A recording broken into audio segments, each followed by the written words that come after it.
Nos encontramos en esta nueva edición de Conversemos con Pau, pero en esta ocasión tenemos una persona muy particular, un personaje que logró captar la atención no solo de Panamá, sino que logró captar la atención del mundo entero.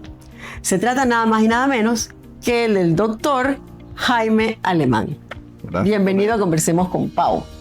Encantado de tenerte aquí en mi oficina y de poder tener una conversación con una persona tan sobresaliente, tan inteligente. Muchísimas buen gracias. ejemplo para futuras generaciones y para todas las mujeres del país. Así es que es un honor. Muchísimas gracias, doctor.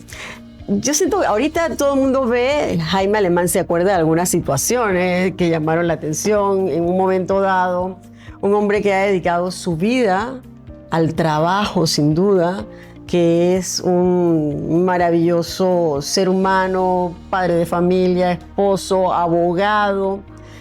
Pero independientemente de eso, un ciudadano prácticamente del mundo. Un ciudadano del mundo. Un panameño de carta cabal.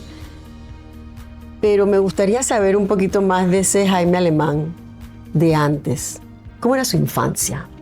Bueno, mi infancia fue una infancia muy linda porque tuve unos papás maravillosos, pero también fue una infancia difícil. De la noche, de la nada, a mi padre, cuando yo tenía 11 años, nos nombran negociador de los tratados del Canal de Panamá y tuvimos que trasladarnos a Washington. Y fue traumático, fue difícil. Yo me acuerdo la primera noche que llegamos, la temperatura en 27 grados Fahrenheit, 4:15 de la tarde, todo totalmente oscuro. Ahí no había internet, es lo que los jóvenes no entienden. No había comunicación, no podían ni llamar por teléfono porque las llamadas eran muy casi caras. como si estuvieras en una isla desierta. En otro planeta, en otro mundo. Y yo sentaba ahí solito llorando en las escaleras de la casa. Extrañando a los amigos. Extrañando mi país, mi comida, mi ambiente, mi calor. Pero bueno, lo que pensé que era lo peor, terminó siendo lo mejor. Crecí en Washington, yo me gradué de escuela primaria en Estados Unidos, de escuela secundaria, de universidad y mi doctorado, todo en Estados Unidos, y mi primer trabajo también fue en Estados Unidos. Entonces me dio una perspectiva del mundo totalmente diferente a la que hubiera tenido si me hubiera quedado en Panamá. Y bueno, tú eres artista y se lo digo a los artistas, miren a Rubén Blades y a mi querida amiga Erika Ender. Claro. Se fueron afuera a buscar gloria, porque si te quedas aquí, sí, vas a ser un local player. No es lo mismo que cuando te vas a otros horizontes, a otros países, a otros continentes. Eso fue algo que cambió mi vida para mejor. Maravilloso. ¿La abogacía cómo llega a su vida? Fue una consecuencia lógica por su padre, también abogado. Y el ejemplo de mi padre. Y fue irónico porque terminé haciendo muchas de las cosas de mi padre. Mi padre fue empresario, bueno, con la Cervecería Nacional. Yo tuve lo del Banco del Istmo.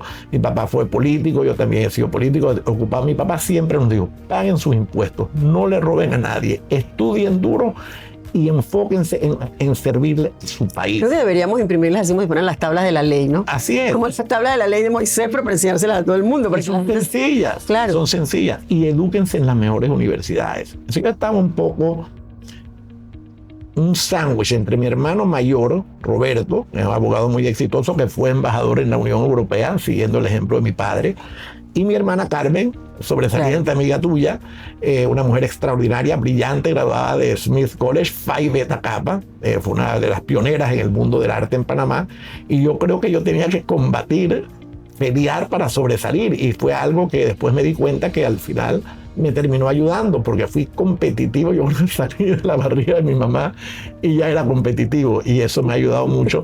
Hay gente que se queda esperando que las cosas le lleguen. No, Nada te llega. Lo que escribe la historia son los que accionan, definitivamente.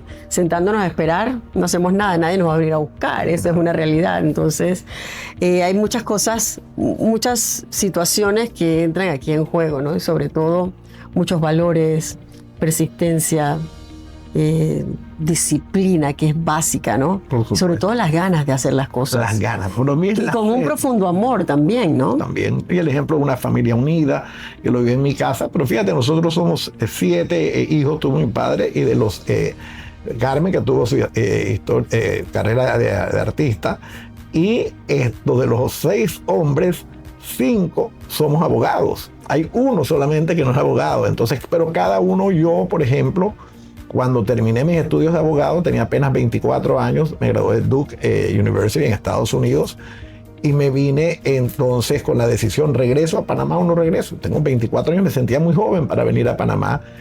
Y en Estados Unidos hay una ventaja, que tú estudias primero una carrera y después abogacía. Entonces yo estudié economía y después abogacía. Un complemento perfecto. Un complemento perfecto. ¿Y dónde me fui a trabajar? A un lugar perfecto, que era el Banco Interamericano de Desarrollo, porque también igual era algo relacionado a la vida pública, un aprendizaje en Washington, la capital del mundo. Y yo había aprovechado algo brillante que hice, bueno, para mis necesidades y para mis ambiciones. Durante mis 4 años de estudio de economía, o sea, antes de irme a sacar mi doctorado en Derecho, a mí me fascinaba viajar. Yo nací con eso en la sangre. Yo me di cuenta cuando mi papá llegó a Washington y las empleadas dijeron, oye, nos vamos a las cataratas del Niágara. 10 horas en un bus. Yo digo, hey, yo voy con ustedes. Y llegué a esas cataratas del Niágara y quedé enamorado de las cataratas. Ahí ustedes, no había nadie, tenía idea de cómo eran las cosas. Había unos álbumes de figuritas donde te sacaban de que las pirámides de Egipto y el canal de Suez, y que si el muro del gran muro de China, pero no sabías nada. Y de ahí quedé adicto a viajar. Y cuando me acuerdo clarito, un día llega mi padre con un paquete de la universidad donde hay las opciones en Notre Dame, en Indiana, donde yo estudié 1 año en Francia. Y yo dije, 1 año en Francia. Voy para allá. Voy para allá. Cuando regreso de Francia, después de 1 año en Francia, que yo le digo a la gente también, no se vayan a estudiar 1 año de intercambio a España, váyanse a Francia, a Italia, a Alemania, consigan llaves que les abran el camino hacia el futuro.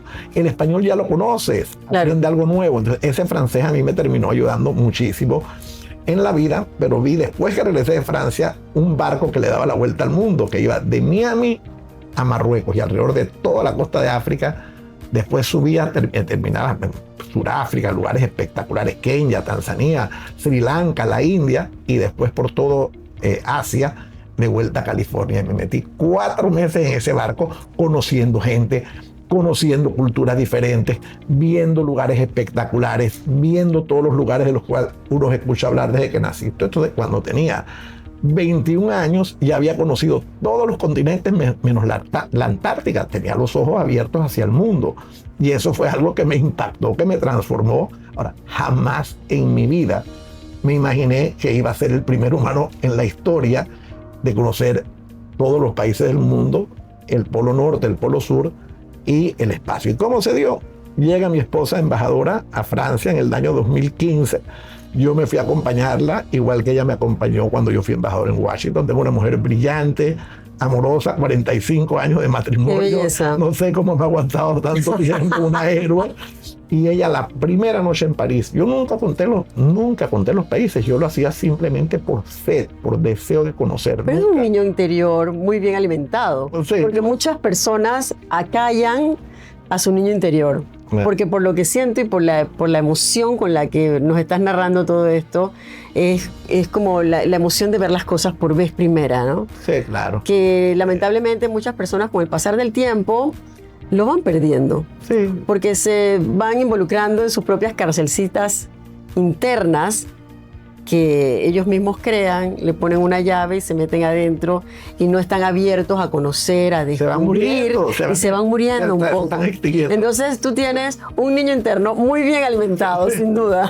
Yo me siento físicamente, me siento como de 25, tengo 71, pero estoy entero, todos los días hago ejercicio.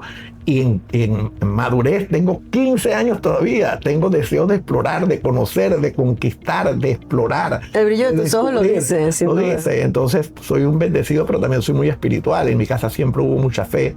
Y eso yo creo que es algo que me ha mantenido también con mucha pasión, pero sobre todo esa sed por descubrir, por conocer, por no quedarte estancado. Bueno, y mi mujer brillante me dice, tienes 120 países, hay 193, estás en Francia, donde hay consulados de todos los países del mundo, y si no en Bruselas, la capital europea, claro, en Bélgica.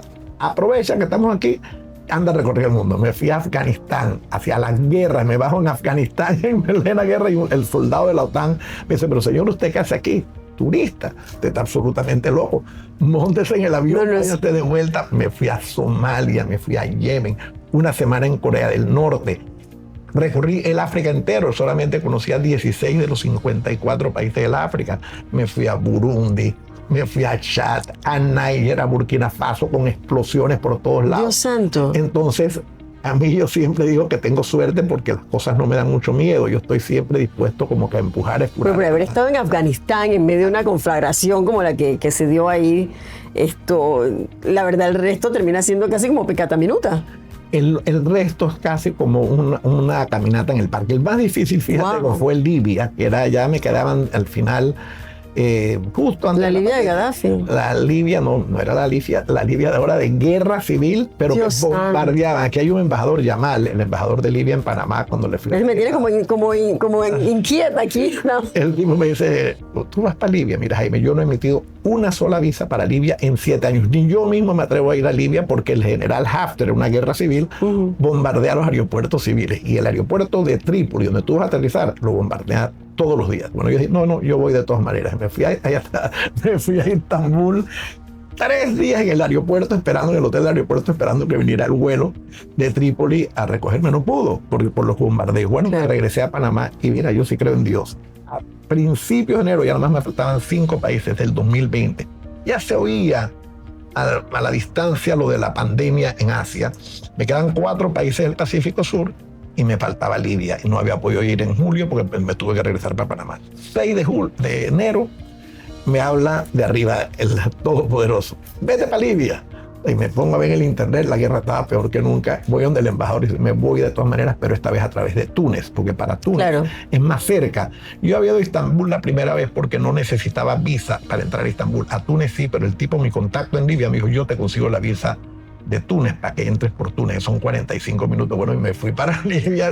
Bombardeo por todos lados. Mi mujer llamó al guía, porque yo no lo había llamado. Dice, mira, tu marido esta noche no está durmiendo porque hay bombardeos por toda la ciudad. Mira, me fui a Leptis Magna el día siguiente, a las ruinas romanas más espectaculares fuera de Roma. Una maravilla, me dice el tipo, usted es el primer tipo que viene aquí, el primer turista en 6 meses.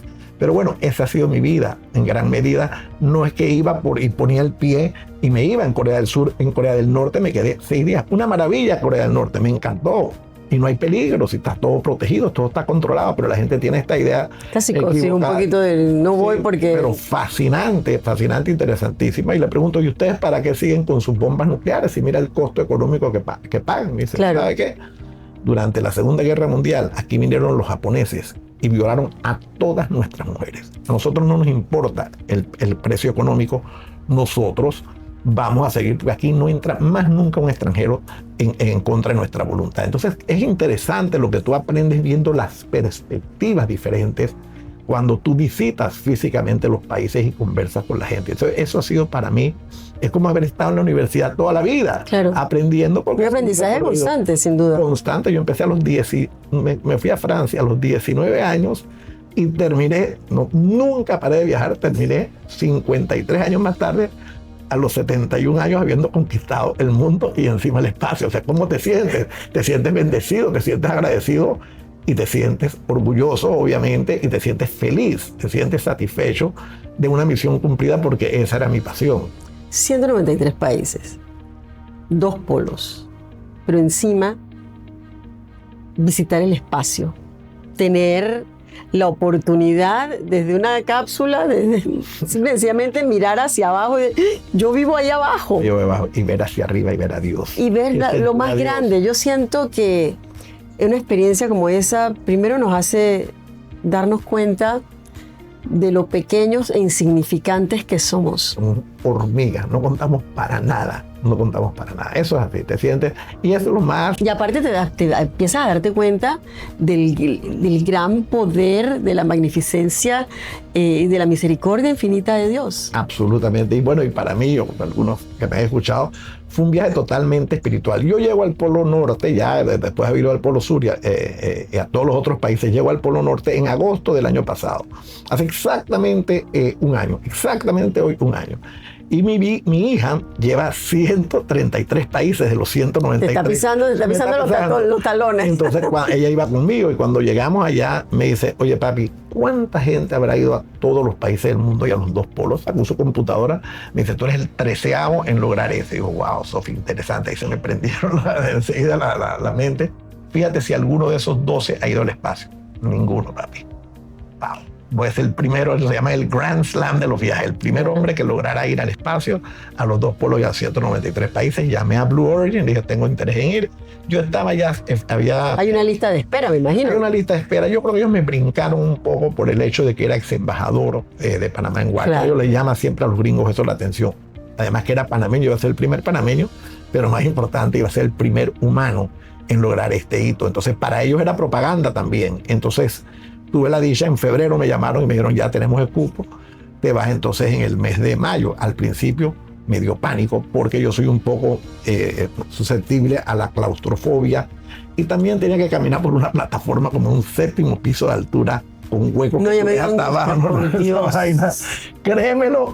Y me empecé a entrenar y hice una cosa que fue transformativa. Y el traje, todo. Todo. No, también me fui a un viaje de preparación, así, por la claustrofobia del traje, también del viaje espacial. Ese viaje de preparación, una cosa que se llama Zero Gravity, me ayudó bastante. Me fue quitando los miedos. También un psicólogo que era especialista en quitar miedos, tiene una oficina en la tumba muerto, etcétera. Pero lo más transformativo, yo al principio le dije a mi hija, no puedo ir.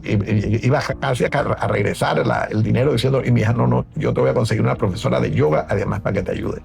Y esa profesora de yoga venía a mi casa, una venezolana, y empezamos a hacer meditación, empezamos a hacer respiración. Respiración. Básico, aprendí ahora, de viejo, a los 71 años aprendí algo que me transformó. Pero mira la espiritualidad, que siempre he sentido la conexión. Estaba haciendo yoga en el apartamento, hizo 35, 6 de la mañana, el sol saliendo, ya teníamos media hora en la sesión, y la muchacha me dice, cierre sus ojos, imagínese una luz que viene de arriba, atraviesa tu cráneo, pasa por tu cuerpo, sigue hasta la planta baja del edificio, y de ahí se va hasta el fin del mundo, hasta el medio del mundo. Mi mamá siempre me había protegido, siempre que me iba de viaje, desde que tenía 19 años, un peladito, a lugares que ella no sabía ni dónde yo estaba, no había manera de comunicarte. Y me hacía así, cada vez que me iba así. Mi mamá se había muerto recientemente y me faltaba la bendición de mi mamá. Y en ese momento que ella me dijo, la luz llega. ¿Lo sentiste? Mi mamá vino así, se me metió mi mamá por encima y dice, aquí estoy y aquí yo voy contigo. Y estás protegido. Yo he empezado a llorar. Me imagino. A llorar, así que no podía parar y a temblar. Y la profesora me dice, después como de 2 minutos ya me fue calmando, me dice, yo he visto esto es un milagro. Mi esposa me dice, pero ¿cómo lo comentas de esa manera? Es difícil que alguien te crea el concepto. Pues yo lo viví, yo lo sentí, lo lloré, y tú me viste, sí me viste cuando después, entonces ya después era el momento justo, porque estaba preparado para... Ya estaba preparado además de todo, y esto fue ya como the icing on the cake. Llegué allá al campamento 3 días antes del vuelo, yo le decía a mi esposa, no siento nada de miedo, Pilar, tengo una paz espiritual enorme. 2 días antes llegaron mis 6 nietos, mis 3 hijos, mi nuera, mi yerno y mi mujer, que sí estaba en el campamento, los otros estaban en un pueblo relativamente cerca, y yo fresco y tranquilo. Un entrenamiento intenso. Entrabas y salías de la cápsula, te preparaban, ibas haciendo una camaradería también muy bonita con los otros 5 astronautas que iban contigo. Y entonces, bueno, la noche y el día ya del vuelo, yo digo, ay, ahora sí me viene el nerviosismo. Un doctor aquí, un psiquiatra, me había recetado una cosa que se llama Tafil, que dice que la gente toma para calmarse. Y me dice, en el peor de los casos te tomas tu Tafil y te vas como fresco, como una lechuga. Pero yo no quería tomar nada porque a mí no me gusta tomar, ¿sabes? Cosas que me alteren mi espíritu, mi bienestar, mi energía. Y aparte querías poder digerir cada instante, beberte cada instante. Bueno, y llegué, me levanto a las 4 de la mañana, mis nietos y mis hijos venían a las 5:30 a decirme adiós. Y después ellos se fueron también a la cerca de donde, como a 1,5 millas donde salía el cohete. Y yo me despedí de ellos y le decía a mi mujer, Pilar, es un milagro, 0 miedo. Bueno, llegamos a la última hora de entrenamiento, ya a las 6 de la mañana. A las 7:30 salíamos rumbo a donde estaba el cohete, que hay cerquita, a 2 millas. Y entonces estaban las tribunas donde estaba mi familia viendo pues todo este espectáculo. Habían psicólogos para calmarme. Mi mujer casi se desmaya del terror, del miedo, y yo tranquilo. Me tenías a todo Panamá en vilo, quiero que sepas. Además. Todo Panamá en vilo. Sí. Así de que en este momento todo el mundo waiting for. Qué increíble. Yo nunca se me lo imaginé. Yo le agradezco al pueblo panameño ese amor, ese calor que he recibido, esa empatía, ese apoyo. Yo me fui de aquí con mi banderita y con mi esposa. Y después venían mis hijos detrás y demás. Pero yo nunca me imaginé que me iban a dar este tipo de reconocimiento, de cariño, de amor, de apoyo. La verdad que ha sido muy humbling, ¿cómo se dice? Muy halagador. Muy halagador, te da mucho sentido de humildad. Tú dices, wow, qué rico haber podido levantar tanta esperanza, tanta alegría, tanto orgullo. Y lo dije, un panameñito cualquiera vino aquí, estos títulos siempre. Un panameñito, vida mía. Los gringos y los europeos y demás, los panameños primero en la historia hacer eso, y salí por eso con mucho orgullo con mi banderita. Pero bueno, me monté en la cápsula. Pero cuando te dicen, dije, bueno, me imagino estás en una sala previa, ¿no? Luego entonces vas caminando por esa... Claro. Por ese puente. Por ese puente que tanto me había aterrado, que cuando llegué... Me acabo de erizar. Me dijeron, apenas llegues, te vamos a llevar enseguida al puente, 3 días antes del vuelo, para que conquistes el derrote. Mira, yo llegué a ese puente, los derroté, era como si estuviera caminando aquí en mi oficina. Los temores se habían ido todos por la ventana, que es lo que le digo a los jóvenes. No se sientan limitados. Cuando tienen temores, enfréntenlos, derrótenlos y sigan hacia adelante. Y también las oportunidades existen para todos. Ahí fue una muchacha de Puerto Rico, que es una profesora de escuela secundaria, que se ganó un concurso de una cadena de farmacias y le pagaron el viaje en Telecito. Ella es una profesora que hace experimentos científicos y de temas del espacio, y vino con nosotros, encantadora, inteligente. Los otros 4, había un muchacho que de 38 años que había subido 6 de los 7 picos más altos del mundo. ¿Te imaginas la locura de ese tipo? Ellos me decían a mí Marco Polo, claro, ellos me veían a mí como el héroe, el primer humano que iba a conquistar esta hazaña, y decían, wow, qué honor ir contigo. Digo, yo sí, pero mucho más berraco. Jesse Williams, el loco canadiense que le falta uno de los 7 picos más altos del mundo. Wow. Pero bueno, fue muy simpático, muy agradable. Y entonces, bueno, crucé en mi puente ese, llegué a la cápsula 30 minutos antes del despegue. Y todavía calma, total tranquilidad, paz. Estaba en un trance, déjame poner un trance, estaba en un trance emocional, conectado con Dios y conectado con mi madre. Entramos a la cápsula, los 6 astronautas y un 7º, que es el que nos había entrenado.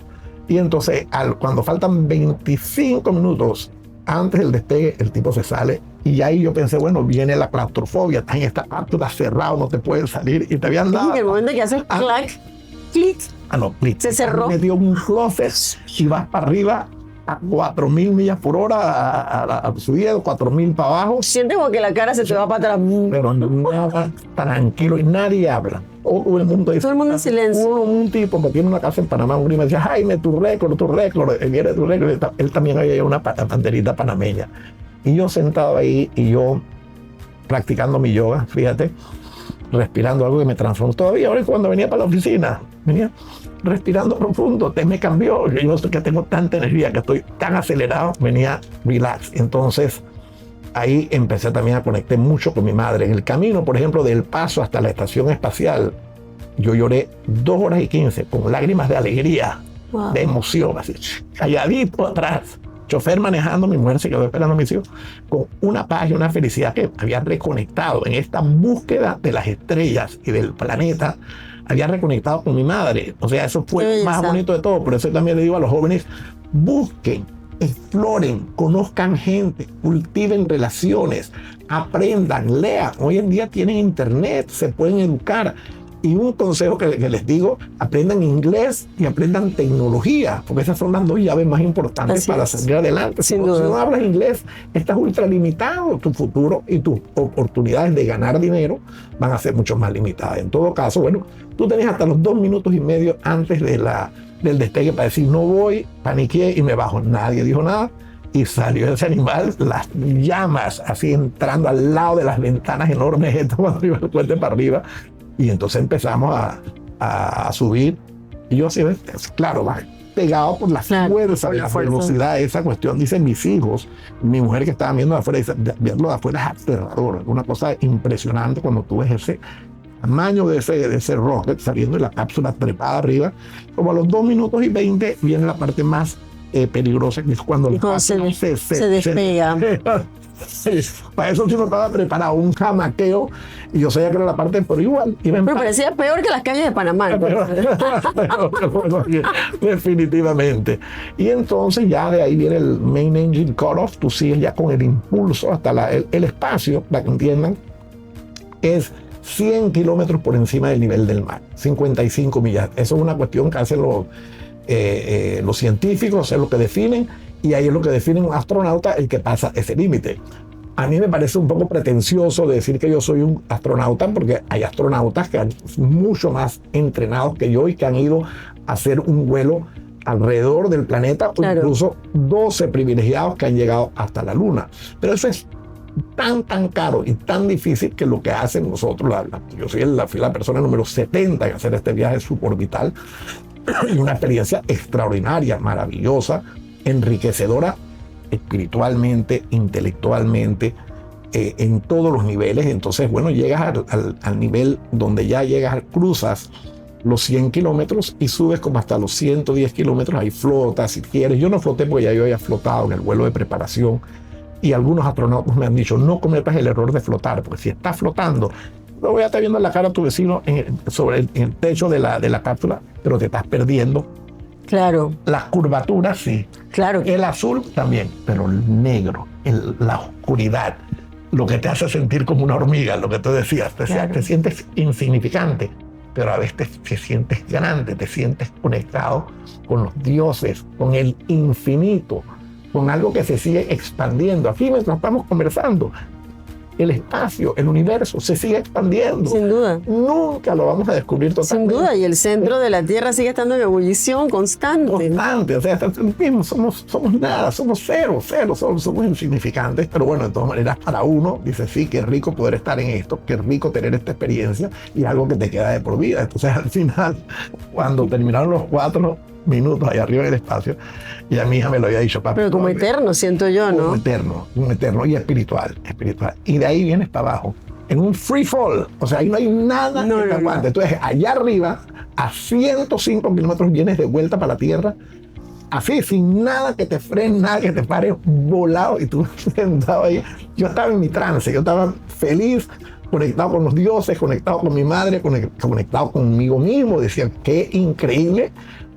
Saliste de Panamá a estudiar, a ver las cataratas del Niágara, y de las cataratas del Niágara a los 11 años, ahora mira dónde estás. 60 años más tarde, conquistaste todo lo que jamás te hubieras podido imaginar. Por supuesto que nunca me lo imaginé. Fue una cosa que se dio porque se dio por mi pasión, por mi energía, por mi curiosidad.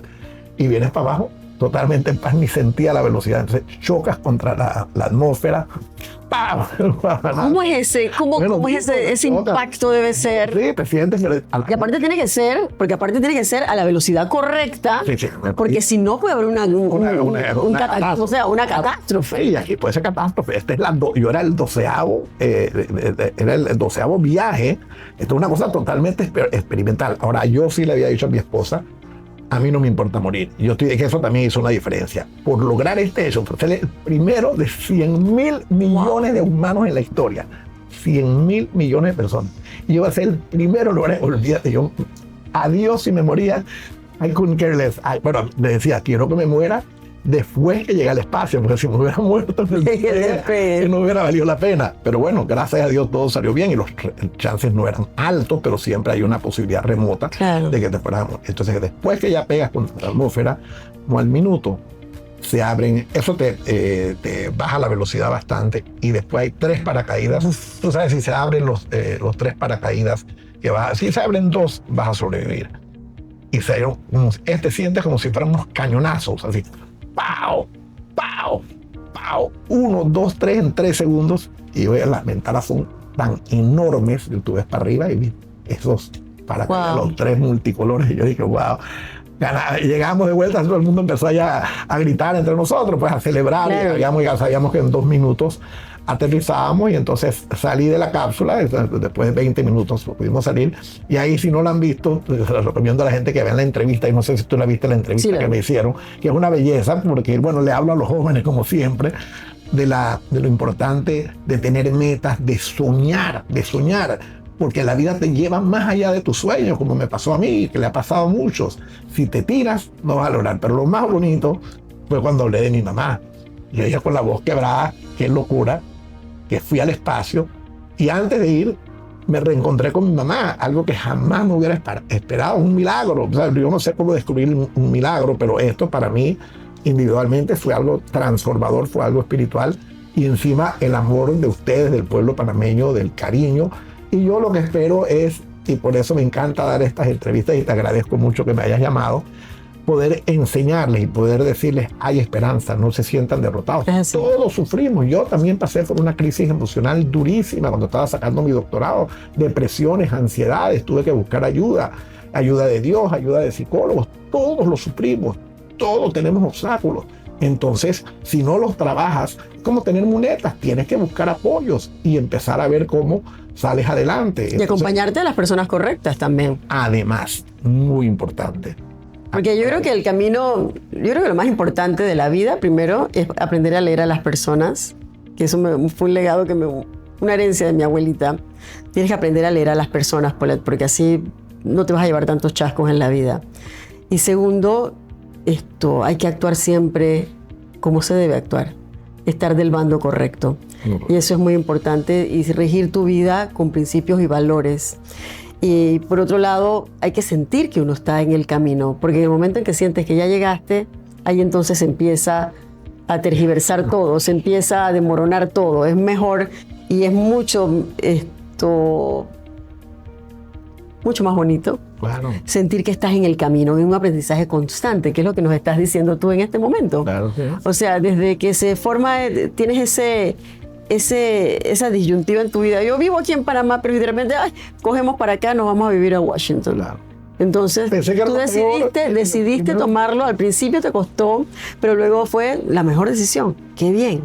Claro. ¡Qué bien! Y así has ido paso a paso, avanzando, construyéndote un camino no solamente para ti, sino para las personas que te acompañan en este recorrido, ¿no? Yo no viajo con nadie, yo viajo con mis hijos y con mi mujer. Nunca, yo creo que en mis 71 años de vida, una o dos veces habré viajado así con una pareja. Todo el mundo, yo veo los panameños, se van todos perfectos, 15 parejas en un barco.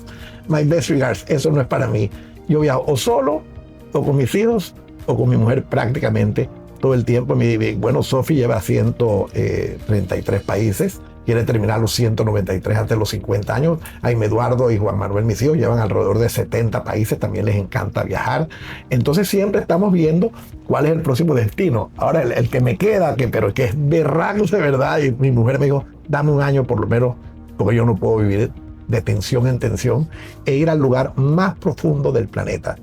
Son 10.000 metros debajo del mar, en un lugar que se llama los Mariana Trenches. Solamente 7 personas en la historia de la humanidad lo han logrado. Es un riesgo enorme, es súper claustrofóbico, pero de vuelta, a mí me gusta moverme out of my comfort zone, buscar, explorar. El otro día llegó un amigo mío muy exitoso, le dice, Jaime, le pregunto, ¿qué estás haciendo? No, hombre, ya me estoy tan aburrido que me la paso lavando platos en la cocina. Mi mujer está harta, le dice que le deje el espacio para lavar los platos. Ella está igual de aburrida. Hay otro, sin embargo, Annette Planel, mi amiga, salió ayer de la prensa. La llamé para decirle, oye, Annette, me enteré que saliste, te deseo lo mejor en lo que te pueda ayudar. A mí me gusta ayudar a gente. Mucha gente me ha ayudado, a mí me gusta ayudar. Sobre todo hay que ayudar a la gente en los momentos más difíciles. Digo, ¿qué puedo hacer por ti? ¿Qué intereses tienes? Hasta le ofrecí una oportunidad de trabajo que alguien me pidió que se la comunicara. Y me dice, Jaime, ¿sabes lo que voy a hacer ahora? Voy a coger un curso en el INCAE de inteligencia artificial, como por 2 o 3 meses, porque quiero entrenarme en eso. Salió de toda su carrera, se reinventó. Te tienes que estar reinventando hasta que ya de verdad físicamente no puedas. Cuando te pegan, que te digo, no sé, 85, 88 años, seguramente ya diste todo lo que podías, pero seguir luchando, sigan explorando. Mira lo que tú has hecho, un artista, estudiaste historia del arte, es una súper diputada de un movimiento nuevo, de sangre nueva, ideas nuevas. Ahora te he llevado algunos disappointments, algunas desavenencias. De todo en la vida del Señor. Tratando de tumbarte tu diputación, la cosa más absurda, más ridícula. Eso nada más se ve en Panamá. Qué pequeñez. La mujer gana su diputación, se viene alguien a tratar de disputársela sin ningún fundamento. Pero bueno, te da más fuerza para seguir. Claro, lo que no te mata te hace más fuerte. Te hace más fuerte, así es. Sin duda. Pero después de todo esto, Eres un hombre, más que decir un hombre exitoso, creo que eres un hombre que ha logrado coronar sus sueños. Sí. Y eso es maravilloso, es algo que le repito yo a los jóvenes cada vez que tengo la oportunidad. No permitas nunca que te roben tus sueños, porque son tus sueños. Así y tú es. tienes que luchar por cumplirlo. En el año 2009 fuiste embajador en Washington.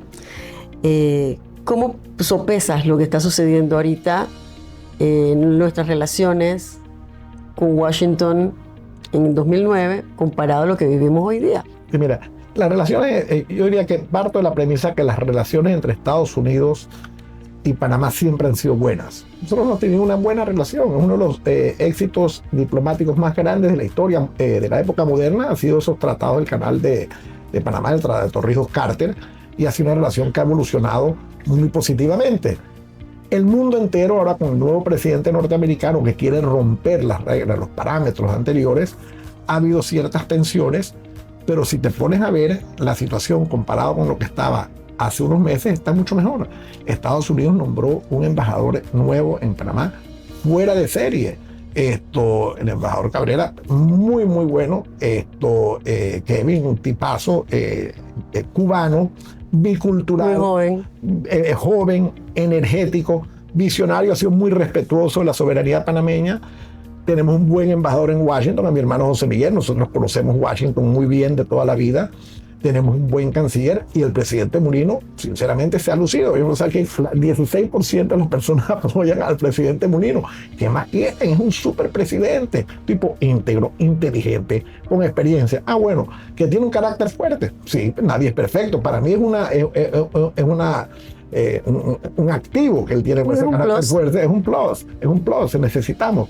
Pero la gente aquí se enfoca solamente en lo negativo. Yo creo que el social media, estos telefonitos, Termina siendo horrible, terrible. Sí. Todo el mundo quejándose. Como un cuchillo, ¿no? Un cuchillo de doble filo. Trabajar, salgan a educarse, salgan a avanzar, salgan a conquistar, que van a tener tropiezos, van a tener dificultades, sí, pero tenemos un país maravilloso.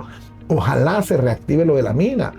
Eso es un tema sensitivo y polémico, pero necesitamos reactivar esa mina, si no, eso es una ruina ecológica, si no se hace nada con eso, y además necesitamos la plata.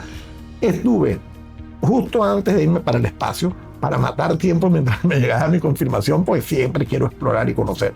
Me fui a ver los cóndores en Arequipa, en Perú, en el cañón del Pulca. Todo rodeado de minería, en todos lados, pero minería responsable como la minería responsable que tenemos en Panamá.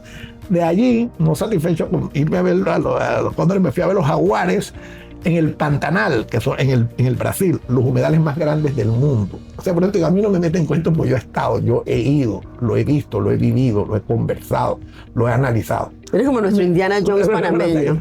Ahí hay minas por todos lados. Tú entrando a la frontera del Pantanal, hay minas de oro, de cobre, de todo. No seamos absurdos, no seamos ridículos, yo entiendo. Mira, que si fuera por los ecologistas, que yo respeto, los valoro, se los reconozco, pero no te puedes ir a extremo. Si hoy en día tuviéramos que hacer el canal de Panamá, no podríamos, porque los probablemente no lo tendríamos. Pero es que no podemos hacer. Sales de la ciudad del saber y hay una carretera, creo que se llama la vía Omar Torrijos, que nos empata con la autopista Panamá-Colón. No quieren que se ensanche a 4 vías porque eso va a afectar la naturaleza. Eso es absurdo. Es absurdo. Entonces, seamos pragmáticos. El hambre existe en nuestro país. Las oportunidades no abundan al nivel que necesitamos. Entonces, eso es un cambio importante. Ayer me puse tan feliz.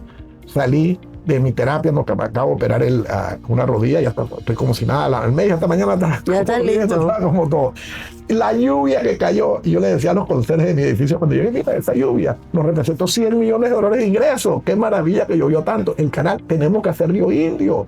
Si eso vivimos, somos lo que somos, tenemos la riqueza que tenemos por el canal. ¿Y a quién le demos ese canal? Sí, a la lucha de los panameños de la independencia, pero también a todas las generaciones y también, seamos sinceros, a la generosidad del gobierno norteamericano. No nos ceguemos y no admiremos y respetemos la grandeza de Jimmy Carter, que tuvo la madurez y la valentía de eso. Entonces celebremos eso, valoremos ese canal, mejoremos el canal, porque tenemos competencia. Mira el mismo tema de los puertos que el presidente Murillo muy inteligentemente está tratando de resolver. Eso es negocio para Panamá. No hemos tenido los mejores operadores. Lamentablemente, entonces hay que buscar la manera, ¿no? Y por eso me alegra tanto verte a ti como diputada y a todos mis amigos de Vamos, que tengo muchísimos. Algunos no han resultado como yo esperaba, porque tal vez, con temas como la ley del Seguro Social, que es una ley maravillosa, hubo algunos dentro de Vamos que se opusieron vehementemente a esa ley. Yo decía, pero ¿cómo te puedes oponer a esa ley?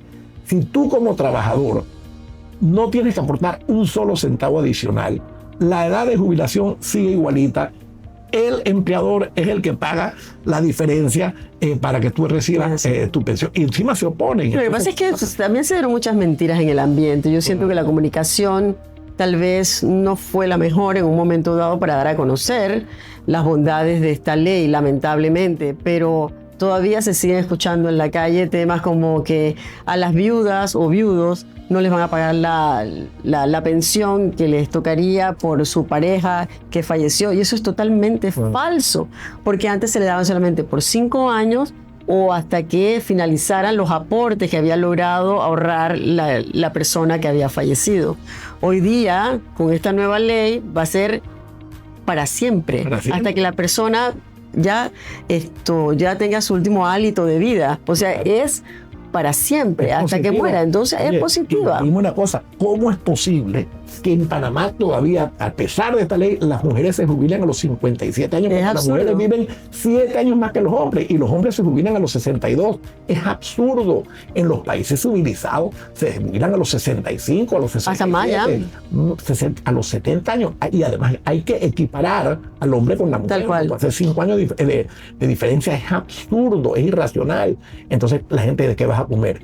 ¿De la lluvia, de las piedras? No puede ser. Tienes que generar la riqueza. Entonces, es importante, y por eso me gusta el presidente Murillo, porque tiene ese liderazgo que aparentemente pues no fluye hacia abajo lo suficiente, porque cuando tú ves las encuestas y ves el nivel de descontento, de verdaderamente uno queda perplejo. Claro, lo que pasa, y perdón que te interrumpa, Jaime, lo que pasa es que el megáfono de la mentira es el que está resonando. Claro. De una manera impresionante. Claro. Entonces necesitamos también una comunicación mucho más asertiva. Claro. Que le llegue a la gente la información, porque a la hora en detalle, si tú le explicas a la gente, lo entienden. Claro.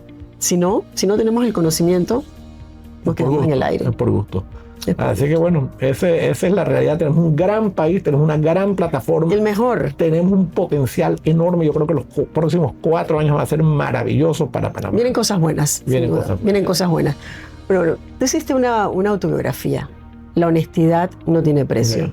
Una frase muy particular, sobre todo en un país donde a las personas les cuesta mucho creer y tener confianza, y que dudan. Yo creo que es casi como el deporte nacional, ¿no? Implantar la duda, la descalificación y hacer recalcar y exaltar de esa manera la honestidad. Creo que es maravilloso en un tiempo, sobre todo en los tiempos que vivimos hoy día. Bueno, yo me atreví. ¿Cómo llegaste a esa frase? Bueno, porque yo nací con la integridad, eso es lo que viví toda mi vida, y me da tanta rabia, habiendo crecido en Estados Unidos, que allá sí hay lo del law and order, que las leyes se cumplen, y ver aquí, amigos míos, olvídate de la gente del gobierno, amigos míos, ayer cogí una rabia con un disque amigo, con 2 trampas grandes que está haciendo ahora mismo un hombre súper rico, aprovechándose, eliminando competencia, viendo cómo se enriquece más, cómo aprovecha él a costa de los otros. Y entonces, esas cosas a mí me enferman. Y mi mujer con toda razón me dice, ay, me has peleado suficiente, tienes 1000 enemigos, quédate tranquilo, disfruta tu vida. Pero no se puede tirar la toalla. No puedo tirar la toalla, no es más fuerte. Y me trato a veces de calmar, pero es una cosa que para mí es parte de mi DNA, o sea, es una parte inalienable de mí. Entonces, por eso me atreví a ese título, que es un título osado, atrevido, pero a mí nadie me puede decir, jamás, nadie que me he robado. No te pueden señalar. Nada. Me pueden decir que soy bocón, que soy acelerado, me pueden decir lo que quieran, o que soy osado porque me fui al espacio, todo lo que quieran. Pero nadie, nunca nadie me puede decir que he hecho nada por afectar al pobre. Es más, ayudamos mi mujer y yo a todo el que podemos. Y hace 2 semanas, 10 días, me llevó esta notita, ahí la tengo en el celular, tan bonita, de esta muchacha tan humilde, a quien yo ayudé en su momento dado, igual que he ayudado a muchachas del movimiento Vamos a Educarse, etc. Lloré tanto que me metí en el baño, pues me da pena de lo que sentí, de la emoción de esta muchacha que me escribiera con la foto de su nietecita y diciendo, doctor Alemán, es que no hay palabras ni nada en el mundo que yo pueda hacer para agradecerle a usted y a la señora Pilar lo que ustedes hicieron por nosotros. Entonces eso a mí me emociona y yo vivo con esa convicción. Pueden decir lo que quieran, pero es así y nunca he ayudado a todo el que he podido. Hay karma, eso se te regresa. Sin pero duda. no puedo decir, lamentablemente, no puedo decir lo mismo de todo el mundo en Panamá. La cultura se ha perdido, la moral se ha perdido. Tenemos que hacer que nuestros valores regresen. Al parecer están de vacaciones en un lugar más promisorio. Entonces, hay gente valiosa todavía y por eso admiro tanto al presidente Mulino, porque yo lo veo como una persona íntegra. Y eso no se puede decir de muchos de los políticos. Y no es que yo trabaje para él ni que le deba nada a él, nada. Yo lo digo como una persona que lo conozco, un amigo, no es mi íntimo amigo, lo conozco, tengo una relación cordial, somos colegas, pero lo digo con convicción, porque me siento feliz de ver de que hay alguien que de verdad finalmente pareciera tener no solamente él con su ejemplo, sino con los que tiene a su alrededor, también poniendo orden. No va a ser perfecto, van a haber abusos, van a haber decepciones, por ejemplo lo de la Corte Suprema, claro. Una decepción, es un golpe, pero no significa que es un golpe mortal. La sociedad reaccionó y la misma Corte cayó en cuenta de que sí que era... Bueno, pero todavía estamos ahí, veremos, sí. Porque una cosa es suspender, es una cosa y es como una especie de pausa y volvemos. Claro. Y yo creo que más bien deberíamos poner la palabrita eliminar, que es más contundente y que realmente significa una supresión real y concreta de todo esto y que no vamos a hablar más de esto. ¿Sabes qué? Vamos a ponerlo en la cajetita de acá y ya nos deshacemos de eso. Creo que sería algo. Movimientos de izquierda que hay en Panamá que son preocupantes. La gente nada más tiene que ver lo que ha pasado en Venezuela, lo que ha pasado en Nicaragua,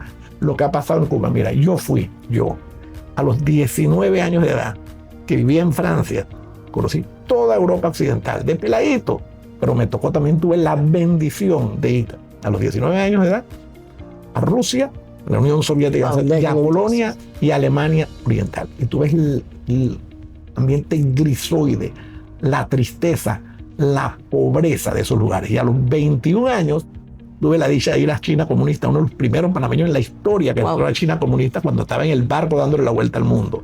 De Hong Kong a Cantón. Era pura agricultura, puros arrozales, rice paddies. Hoy en día, mira lo que hizo China, cambió su filosofía, cambió su economía. Todavía es una autocracia en el sentido que tiene un partido que domina todo, pero les ha funcionado su sistema y la riqueza que han generado. Entonces, aquí pareciera que hay gente todavía, que no quiero mencionar nombres, todo el mundo sabe quiénes son, que están tratando de llevarnos por ese camino. Eso es un absurdo totalmente. Absurdo, es una estupidez, es una cosa inexplicable. Entonces, lo que le digo a ustedes, al pueblo que me escucha, para por lo menos compartir mi experiencia y decir, yo sí creo en subsidios para los pobres.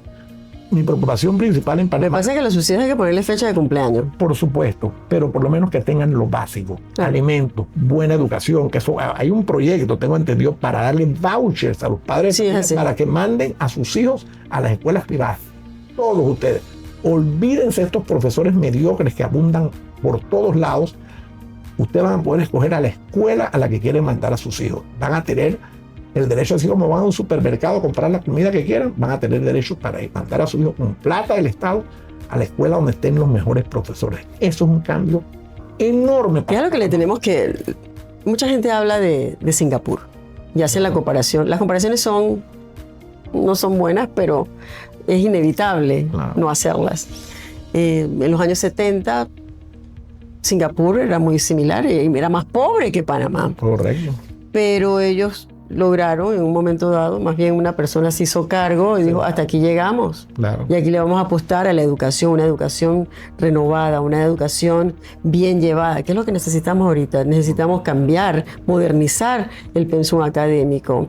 Necesitamos ir con las corrientes del día de hoy. Los chicos se aburren muchas veces en las aulas de clase. Y es lamentable. Claro. Entonces, la tecnología es así. Tenemos un gran director, es mi yerno, porque no puedo hablar bien de él, es Adolfo Fábregas, un tipo dedicado, capaz, inteligente, íntegro, presidente Mulino le ofreció el puesto, estaba pensándolo, le digo, lo tienes que aceptar, porque en nuestra familia es vocación con el país, servicio, lo que aprendí. Y aparte, lo que acabas de decir, vocación de servicio, es así.